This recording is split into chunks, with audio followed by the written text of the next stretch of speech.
کہ پیارے آقا अलैहिस्सलाम نے इरशाद फरमाया, रजब में एक दिन और रात है, जो इस दिन का रोजा रखे और रात को इबादत करे तो गोया उसने 100 साल के रोजे रखे और 100 साल शब बेदारी की।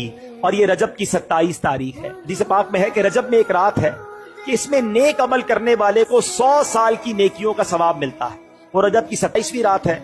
जो इस रात में 12 रकात पढ़े, गौर से सुन लें, और हर रकत में सूरह फातिहा और उसके बाद कोई भी सूरत मिला ले, और हर 2 रकात पर अत्तहियात पढ़े, और पूरी 12 रकत पढ़ने के बाद सलाम फेरे, यानी एक ही सलाम से पढ़नी है 12 रकतें, हर 2 रकत बाद अत्तहियात पढ़ के फिर खड़े हो जाए। सूरह फातिहा के साथ कोई भी सूरत मिला ले, बेहतर है 3-3 बार सूरह इखलास पढ़ लें, ठीक है।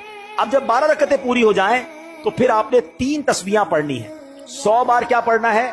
सुब्हानल्लाहि वल्हम्दुलिल्लाहि वला इलाहा इल्लल्लाहु वल्लाहु अकबर, ये 100 बार पढ़ें। फिर 100 बार इस्तिगफार पढ़ लें, अस्तगफिरुल्लाह अस्तगफिरुल्लाह अस्तगफिरुल्लाह रब्बी मिन कुल्लि ज़ंबि व अतूबु इलैह, ये पढ़ लें।